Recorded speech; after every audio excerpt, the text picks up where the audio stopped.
40절 함께 읽어보겠습니다. 시작. 아기는 자라나면서 튼튼해지고 지혜로 가득 차게 되었고 또 하나님의 은혜가 그와 함께 하였다. 52절 말씀 보겠습니다. 시작. 예수는 지혜와 키가 자라고 하나님과 사람에게 더욱 사랑을 받았다. 아멘. 네, 오늘도 비도 오는데 이렇게 또 어려운 발걸음 해주셔서 감사합니다. 네. 찬양하느라 힘들었을 텐데 좀 예배 드리는 게 힘이 들죠? 네. 그렇지만 우리 마음을 다해서 예배 드릴 때 힘든 걸 할 때 하나님께서 또 우리 마음을 받아주실 줄로 믿습니다. 오늘 성경 말씀은 예수님의 보시다시피 예수님의 어린 시절을 좀 얘기하고 있는 말씀이에요. 이때는 뭐 사실 예수님께서 어떤 가르침을 드러낸다거나 이렇게 뭔가를 보여주시기보다는 이후에 이제 다가올 때를 준비하는 시기로 이제 보면 됩니다. 그래서 이제 뭐 별다른 설명이 별로 없어요. 이게 뭐 어땠다 저땠다 이런 얘기들이 많이 없고 이 두 구절 정도가 이제 우리에게 결론을 안겨주는 구절입니다. 결국 뭐에 관한 말씀인가요? 예수님의 어린 시절을 한 단어로 얘기하자면 뭐죠? 성장. 오늘 설교 제목은 자라나기인데 이게 한자어로 먹으면 성장이에요. 성장. 예수님은 성장하셨어요. 성장. 사실 인간은 성장하는 존재란 말이에요. 우리는 개랑 다르다고. 우리는 큰 붕어랑 다른 존재죠. 학습하는 존재예요. 여러분들 뭐 많이 까먹지만 괜찮아요. 여러분들 금붕어니까 공부도 열심히 하면 잘할 수 있다고. 이번 시험에서 좌절한 사람들은 그렇게 희망을 가져보신 겁니다. 나는 금붕어가 아니다.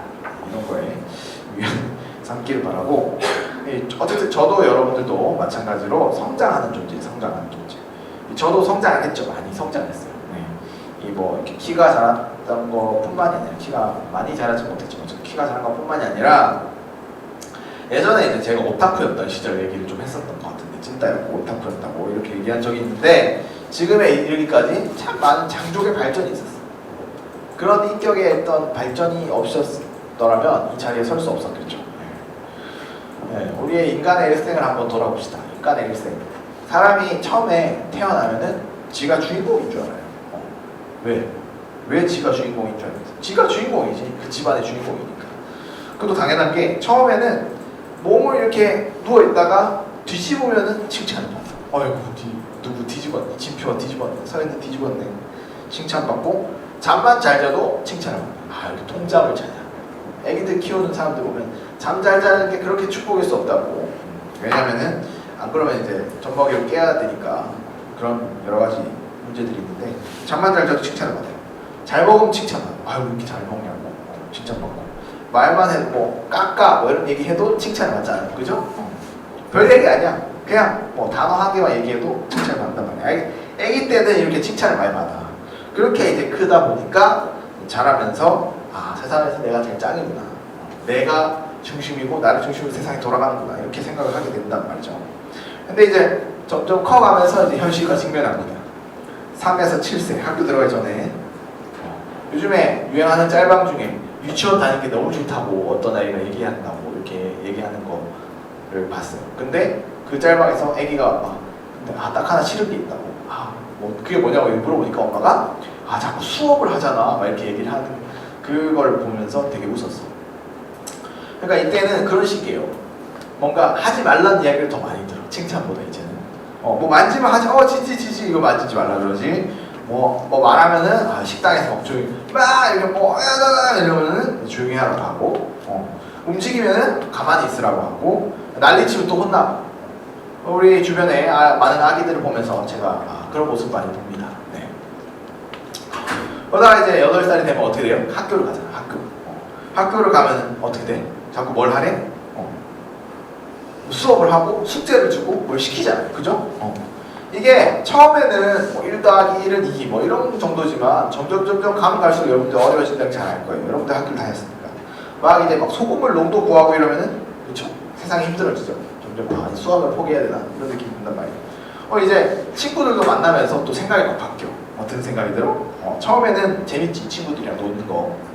이 친구 저 친구 같이 놀고 옛날에는 막 유치원 때 손잡고 막 다니고 막 그러잖아요. 친구들 재밌게 이렇게 놀고 다니고 좋은데 점점 친구들이 뭔가 나의 배경을 위해 존재한다는 생각이 안 들게 됩니다. 뭔가 나랑 놀아주는 어떤 배경인물이 아니라는 것을 내가 스스로 깨닫게 되는 거죠. 이 친구들의 행동이 내 예상 범위를 벗어나기 시작하는 거예요. 나를 때리기도 하고, 나에게 뭐 나쁜 말을 하기도 하고, 나를 따돌리기도 하고, 나를 무시하기도 하고, 이런 식으로 나를 뭔가 아무것도 아닌 것처럼 만들 때도 있단 말이죠. 친구들이 오히려. 그러면서 이제 많은 생각이 들죠. 무슨 생각이 드냐? 내가 세상의 주인공인 줄 알았는데, 내가 짱인 줄 알았는데 나보다 더 잘 나가는 애도 있네. 세상에 나한테 관심을 줄 줄 알았는데 안 주네. 관심을 받는 애들 따로 있네. 이렇게 생각이 든단 말이죠. 그러면서 이제 우리는 잃어버린 주인공의 위치를 찾고 싶어 하죠. 네, 그런 것들이 이제 자존감으로 이제 자신감 뭐 이런 것들로 나타나고, 그런 것들이 부족하다 보면은 이제 여러 가지 많은 활동, 오히려 막 이상하게 연예인이 되고 싶어 한다. 적성에 안 맞는데 뭔가를 자꾸 하려고 한다. 이런 일들이 발생하는 거예요. 세상이 호락호락하지 않다는 건 이제 중학생이 된 여러분들, 또 고등학생은 더 잘 알겠죠? 잘 알 겁니다. 중학교 가고 고등학교 가면서 이제 자신의 모습에 대해서 깨닫기 시작합니다. 자아 정체성이 생긴다 그러죠. 자신의 모습에 대해서 깨닫기 시작하는 게 어떤 거냐면 자신의 외모와 자신의 어떤 성격과 이런 거에 대해서, 요즘 MBTI 막 유행하잖아. 내 성격이 어떤지 알아보고 싶은 거야 내가. 그러니까 내 모습을 내가 보고 싶은 거죠. 자신의 모습에 대해서 깨닫기 시작하는 거예요. 나는 저 같은 경우에는 이제 중학생이 돼서 처음 제 옷을 엄마가 골라준 거 말고 처음으로 제 옷을 옷가게 가서 사봤던 기억이 있어요.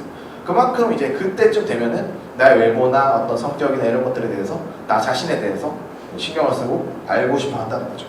그러면서 이제 점점 깨닫죠. 내가 세상에서 주인공이 아닐 수도 있구나. 내가 세상에서 주인공이 아닐 수도 있구나. 이런 생각이 듭니다. 근데 이게 막 현실적으로 팍 와닿진 않아. 왜냐하면 그래도 막연히 그래 내가 그래도 잘 되겠지. 대학은 쉽게 가겠지. 이런 생각을 하게 된단 말이야. 그건 나는 그래도 잘 풀릴 거야. 이런 막연한 생각을 가지고 살아가는데 이게 공부를 하면서 점점 이게 아니구나 라는 걸 깨닫게 되죠. 영어에 얻어맞고 수학에 차이면서 점점 나와 공부와의 거리가 생기게 되죠. 여러분들 그렇죠?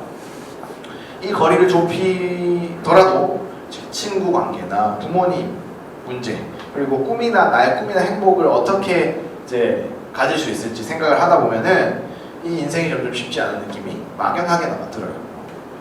예전엔 내가 인생의 주인공이고 몸만 뒤집어도 잠만 잘 자도 칭찬을 받았었는데, 이제는 내가 주인공이기보다는 엑스트라도 겨우 된다, 이런 생각이 되는 거죠. 네, 이런 상황에 처하게 되는 거예요.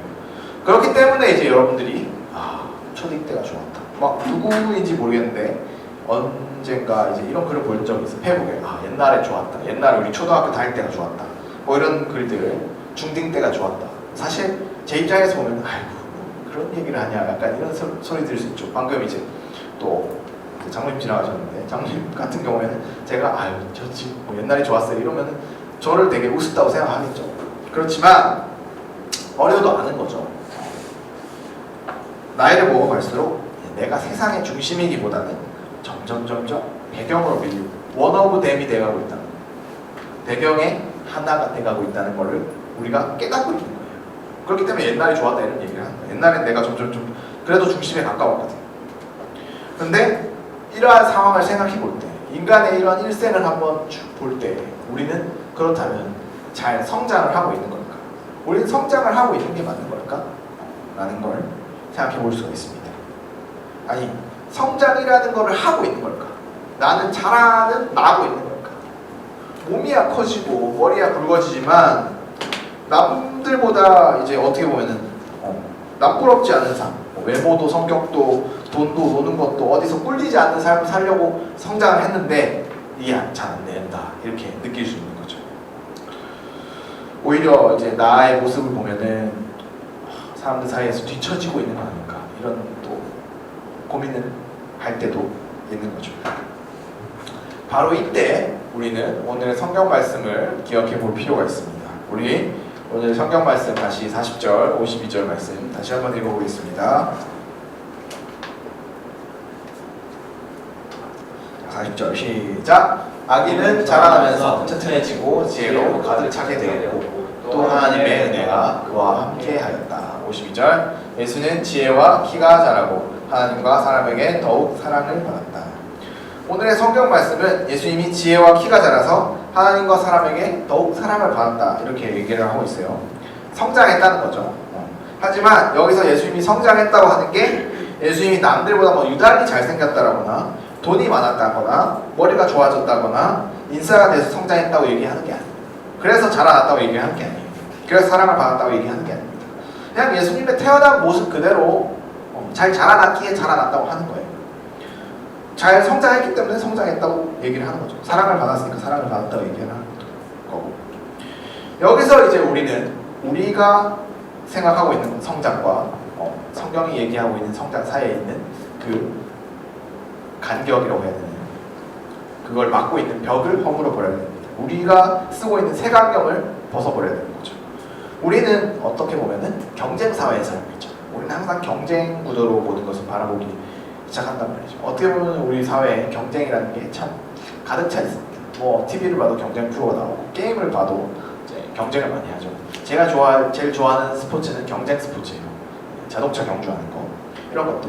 그렇기 때문에 우리가 이제 지난번에도 막 자본주의 사회에 살고 있기 때문에 자본주의적 마인드로 성경을 바라보는데 그러면 안 된다 이렇게 한 것처럼 경쟁주의 사회에 살고 있기 때문에 경쟁적인 눈으로 성경을 바라보면 전혀 감동이 있을 수가 없는 거죠. 그래서 뭐 어쩌라고 약간 이렇게 되는 거예요. 근데 이 경쟁적인 눈을 이제 다시 치워버려야 된다는 거죠. 새롭게 떠야 된다는 거예요. 남들과 비교하고 남들과의 경쟁을 항상 신경 쓰고 남들보다 뭐 하나 되게 잘나야 된다는 그 틀을 버려야 된다는 거예요. 그리고 하나님께서 우리를 지으신 대로 우리가 자라나는 모습을 다시 한번 알아봐야 됩니다. 왜? 아까 내 모습 이대로 찬양했잖아요. 찬양 가사처럼 내 모습 이대로를 하나님께서 받아주시기 때문에 내가 어떻게 자라고 내가 어떻게 자라나야 하는지를 하나님의 눈으로 한번 바라보는 거죠.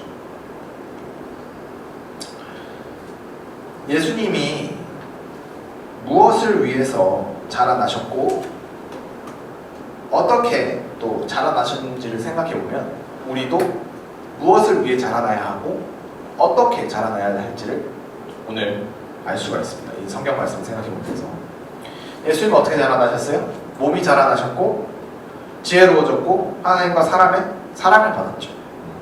그렇게 자라나신 예수님은 어떻게 했어요?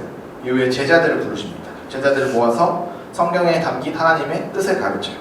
그리고 우리를 위해서 십자가를 지시고 자기 생명을 다해서 하나님의 사랑을 보여주시죠. 이러한 예수님의 모습에서 우리는 성장의 진정한 의미가 무엇인지를 알 수가 있어요. 성장이라는 것은 결국 내가 해야 할 일, 나에게 주어진 일을 하기 위해서 거치는 과정인 거예요. 우리가 세상에서 성장을 바라볼 때 익숙해진 것처럼 뭔가 경쟁에서 이기기 위해 발전해야 되고 그런 것들이 아니라는 거죠. 경쟁에서 이기는 수많은 사람들을 보잖아요. 우리 앞에 공부 더 잘하는 사람들, 나보다 더 똑똑한 사람, 나보다 더 예쁘고 잘생긴 사람들, 나보다 돈 많은 사람들 우리가 너무나 많이 보는데 그 사람들이 다 행복합니까? 그 사람들이 뭐 행복할 수도 있지. 그냥 뭐 다른 것들로 그 사람들도 사람이니까 행복을 찾아가지. 근데 그럼에도 불구하고 행복하지 않은 사람도 우리가 많이 보잖아요. 망가지고 뉴스에 나오는 사람들 자살하고 이런 것들 우리가 많이 본단 말이에요. 그렇다면 그 사람들이 올바르게 성장했다고 얘기할 수 있을까? 그 사람들은 나보다 더 잘났었는데 잘나고 경쟁에서 이기는 게 성장이라면 그렇게 망가지는 사람들은 나보다 잘났다고 볼 수 있을 것 같아요. 우리는 남을 이기기 위해서 성장을 하는 게 아니에요. 이기고 지는 걸 신경 쓰기보다는 하나님이 지으신 나의 모습을 깨닫는 게 더 중요합니다. 나에게 주어진 길을 가기 위해서 준비하는 게 그리고 그 길을 위해서 발전해 나가는 게 성장하는 거죠. 예수님은 목수의 아들로 태어나셨고 나사렛이라는 이 지방에서, 서울이 아니고 지방에서 사셨어요. 남들보다 잘나고 특별한 삶, 비범한 삶이 아니었고 평범한 삶, 아니면 그것보다 좀 더 못한 삶을 사셨을 거예요. 하지만 예수님은 자신에게 주어진 일을 위해서 이 땅에 오셨고 오늘의 성경 말씀과 같이 잘 성장했어요. 그리고 그렇게 잘 성장해서 자기가 해야 될 일을 잘 감당하셨어요. 우리도 자라나고 있죠. 우리는 자라나고 있습니다. 성장하고 있죠. 저도 여러분들 뿐만이 아니라 저도 이제 계속 성장하고 있어요. 저도 배워나가는 게 많거든요. 그 성장하는 거는 남들에게 꿀리지 않기 위해서가 아니라 우리가 있는 그대로 우리에게 주어진 일을 이루기 위해서 성장해 나가는 거라는 걸 여러분들 기억했으면 좋겠어요. 비록 세상에서 살아가면서 다른 사람들과 나를 막 비교할 때도 있고 우월감과 열등감 때문에 막 우쭐했다가 업다운 막 이렇게 심할 때도 있지만 오늘 성경 말씀에서 읽은 예수님의 모습, 예수님의 성장을 기억하면서 우리의 길을 찾아 나가는 성장해 가는 여러분들 되었으면 좋겠습니다. 하나님이 지으신 여러분들의 모습 그대로 주어진 삶에 필요한 것들을 채워나가며 자라나가는 우리 BTS 공동체 친구들 되기를 소망합니다.